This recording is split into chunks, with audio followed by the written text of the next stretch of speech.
तुझे देखा तो ये जाना सनम, प्यार होता है दीवाना सनम। फ्रेंड्स, इसी गाने के माध्यम से मैं आज आपको समझाऊंगा अलंकार, ठीक है। और इसके लिए पूरी वीडियो देखना। दोस्तों, मैं आकाश राठौर अपने YouTube channel all in one study में एक बार आपका फिर से स्वागत करता हूं। दोस्तों, जैसा कि हम अलंकार पढ़ रहे थे, अलंकार चैप्टर, और कल मैंने आपको अर्थ अलंकार और उसके दो टाइप समझा दिए थे, ठीक है। छः का अनुप्रास अलंकार और आपका लाटानुप्रास अलंकार दो समझा दिए थे। आज उसके जो 3 पार्ट रह गए थे वो मैं आपके लिए लेके आया हूँ दोस्तों, ठीक है।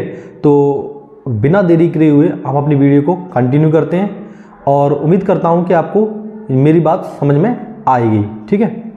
चलिए, तो अगला जो टाइप है फ्रेंड्स वो है वृत्यानुप्रास अलंकार। क्या है? वृत्यानुप्रास अलंकार, ठीक है फ्रेंड्स। वृत्यानुप्रास अलंकार, इसमें क्या होता है फ्रेंड्स, जहां वर्णों की आवृत्ति इस प्रकार हो कि कानों को यह आवृत्ति प्रिय लगे या यहाँ आएगा प्रिय ना लगे, आवृत्ति प्रिय व मधुर ना लगे, दोनों एक साथ, प्रिय व मधुर ना लगे, वृत्यानुप्रास अलंकार कहलाता है। क्या कहलाता है? वृत्यानुप्रास अलंकार कहलाता है फ्रेंड्स। अर्थात हम कह सकते हैं इसमें हमें हंसी ना आए, जैसे कि चारू चंद्र की चंचल किरणें खेल रही हैं जल थल में, ठीक है। तो इसमें वर्णों की आवृत्ति तो हो रही है, चावड़ की आवृत्ति इसमें फ्रेंड्स हो रही है, चावड़ की। और इसमें पके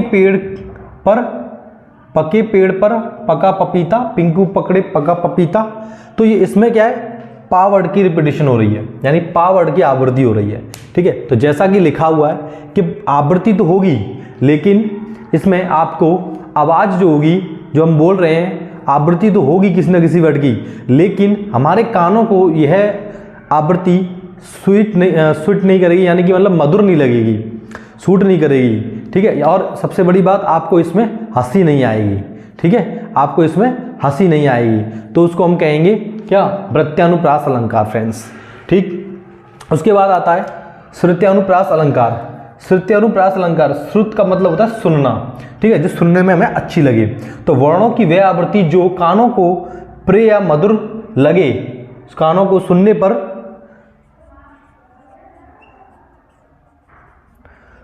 पर मधुर लगे, क्या कहलाती है? श्रुत्यानुप्रास अलंकार कहलाती है। क्या कहलाती है? श्रुत्यानुप्रास अलंकार कहलाती है फ्रेंड्स, ठीक है।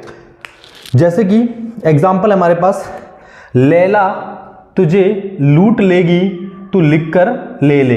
तो आपने सॉन्ग भी सुना होगा, ठीक है, लैला तुझे लूट लेगी तू मुझसे लिख कर ले ले, ठीक है। तो जैसा कि आपने सॉन्ग सुना होगा, तो आपको ये सुनने में हंसी भी आएगी और अच्छा भी लगेगा, आपके कानों को ये मधुर भी लगेगा। तो यहाँ पर कौन सा अलंकार होगा? यहाँ पर होगा आपका श्रुतानुप्रास अलंकार, यानी कि जो हमारा मन सुनने को करे, उसे ऐसी आवृत्ति जिसे हमारा मन सुनने को करे, उसे हम कहते हैं श्रुत्यानुप्रास अलंकार, ठीक है फ्रेंड्स।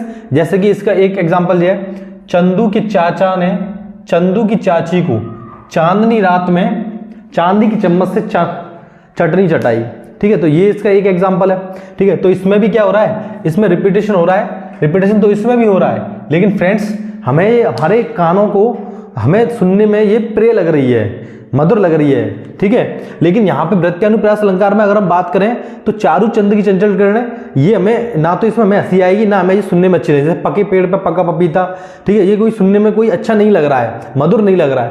तो जो हमारे कानों को सुनने में, जो आवृत्ति तो यहाँ पे भी होगी, लेकिन जो हमारे आवृत्ति कानों को सुनने में स्वीट ना, मतलब मधुर ना लगे, स्वीट ना लगे, मधुर ना लगे, उसे हम कहेंगे वृत्यानुप्रास अलंकार, ठीक है। वर्णों की आवृत्ति तो इसमें भी होगी और श्रुत्यानुप्रास अलंकार में भी आवृत्ति होगी, वर्णों की आवृत्ति रिपीट होगी। मतलब जैसे कि लैला तुझे लूट लेगी तू लिख कर ले ले, चंदू की चाची की चाची को चांदी रात में चांदी की चम्मच से चटनी चटाई, ठीक है। तो ये सब क्या है, ये आपको, ये यहाँ पे आपको वृत्यानुप्रास में मधुर नहीं लगेगा और यहाँ आपको मधुर लगेगा श्रुत्यानुप्रास अलंकार में, ठीक है। बेसिकली फ्रेंड्स, इनमें जो डिफरेंस है वो एक तरह से आप ऐसे मान सकते हैं, पहले आप वीडियो को पॉज करके इसे नोट कर सकते हैं, ठीक है, नोट कर लेना। नोट करना आपके लिए बहुत जरूरी है, ऐसे नोट्स आपको पूरे यूट्यूब पर नहीं मिलेंगे। आप थोड़ा सा पेशेंस के साथ क्लास को लीजिए और नोट्स बनाइए प्रॉपर एकदम, ठीक है। तो इन दोनों में गाइस जो डिफरेंस है वो ये है, जैसे कि कौवा और जो कौवा होता है और कोयल होती है, उन दोनों की आवाज़ में जैसे हम डिफरेंस कर पाते हैं, सेम ऐसा बारीक डिफरेंस इनकी आवाज़ में है। जैसे कि हर कोई कोयल की आवाज़ सुनना चाहता है, ठीक, कोयल की आवाज़ को तो कोई सुनना नहीं चाहता है, तो ये उसी ऐसा इन दोनों में डिफरेंस है फ्रेंड्स, ठीक है। तो रिपीटेशन यहाँ पे भी होगा, वर्णों की आवृत्ति यहाँ होगी वृत्यानुप्रास अलंकार में और श्रुत्यानुप्रास अलंकार में ही होगी। बस फर्क इतना है कि जब इसके वर्णों की आवृत्ति होगी तो ना हमें हंसी आएगी, ना हमें सुनने में अच्छे लगेंगे। श्रुत्यानुप्रास अलंकार में हमें अच्छे लगेंगे, और अच्छे लगेंगे तो हमें हंसी भी आएगी ऑटोमेटिकली, ठीक है। जब कोई चीज़ अच्छी लगती है तो उसमें हमें हंसी आती है, स्माइल हो जाती है, दिल को अच्छी लगती है तो चीज़ें। तो फिर है अंत्यानुप्रास अलंकार फ्रेंड्स। अंत्यानुप्रास अलंकार में क्या होता है फ्रेंड्स? अंत्यानुप्रास, जहां पंक्ति या वाक्य के अंत में, यहां ये लिखा है के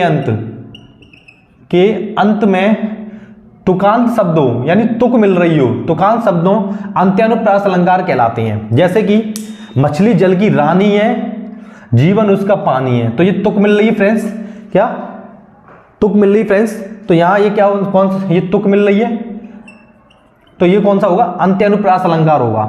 तुझे देखा तो ये जाना सनम, प्यार होता है दीवाना सनम, ठीक है। तो आपने ये गाना सुना होगा कई बार, शाहरुख खान की सबसे बेहतरीन मूवियों में से एक, जो भी आज भी मुंबई में किसी थिएटर में चल रही है, उसी का ये सॉन्ग है, ठीक है। जितने भी सॉन्ग्स बनते हैं फ्रेंड्स, अलंकार और रस इन सबसे ही मिलके बनते हैं, ठीक है। तुझे देखा तो ये जाना सनम, प्यार होता है दीवाना सनम, तो यहाँ पे जो सनम ये तुक मिल रही है ना, ठीक है। ऐसे एक वो है, एक और सॉन्ग है तुम्हारा, तेरी आंखों का काजल करे सो घायल, तो काजल और घायल में क्या है? तुक मिल रही है।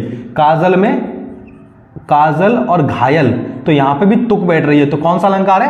अंत्यानुप्रास अलंकार है फ्रेंड्स, इसमें अंत्यानुप्रास अलंकार है। लगा दी किसने आकर ये आग, कहां था तू संशय के नाग, की फेवरेट एग्जांपल है, फेमस। तो आग और नाग दोनों की तुक मिल रही है, ठीक है। किसी के घर में आग लगा दी और जो रखवाली करने वाला था वो कहीं चला गया, तो उससे पूछा जा रहा है कहां था, लगा दी किसने आकर ये आग, कहां था तू संशय के नाग, ठीक है। तो फ्रेंड्स मैं उम्मीद करता हूं कि आपको मैंने जो अलंकार समझाए हैं, एक एक अलंकार आपको समझ में आया होगा फ्रेंड्स। अगर आपके मन में कोई भी डाउट हो तो आप नीचे कमेंट बॉक्स में मेंशन कर देना, ठीक है। और अब आप वीडियो को पॉज करके आराम से नोट कर सकते हैं, ठीक है। तो इन दोनों में कोयल और कोयल जैसी डिफरेंस है, और अंत्यानुप्रास अलंकार में फ्रेंड्स जो होता है वो होता है तुम्हारा तुक मिलती है इसमें लास्ट में। जैसे कि मछली जल की रानी है, जीवन उसका पानी है, तो पानी और रानी, काजल और घायल, सनम, आग नाग, ये सब क्या है? तुक है फ्रेंड्स, ठीक है। तो आई होप आपको मेरा लेक्चर पसंद में आया होगा, और इसे नोट कर लीजिए पहले आप, ठीक है। वीडियो को पॉज करके आप नोट कर सकते हैं, और कॉपी पेन लेकर एक एक नोट्स बनाइए। मैं आपके लिए बिल्कुल टू द पॉइंट चीज़ें करा रहा हूँ, ऐसे नोट्स आपको फिर नहीं मिलेंगे। तो प्लीज़ आपसे रिक्वेस्ट रहेगी, आप चीज़ों को नोट करें, बिना नोट करे आपको कुछ सभी समझ में नहीं आया कुछ भी, ठीक है। तो मैं उम्मीद करता हूं कि आपको मेरी बात समझ में आई होगी। अगर आपको मेरी वीडियो अच्छी लगती है, मेरा पढ़ाना पसंद है, तो आप वीडियो को लाइक करें और इसे शेयर करें ज़्यादा से ज़्यादा फ्रेंड्स को, और चैनल को सब्सक्राइब करके बेल आइकन पर ऑल पर प्रेस कर लें, ठीक है फ्रेंड्स। इसी के साथ मैं आकाश राठौर आपसे विदा लेता हूँ। जय हिंद, जय भारत।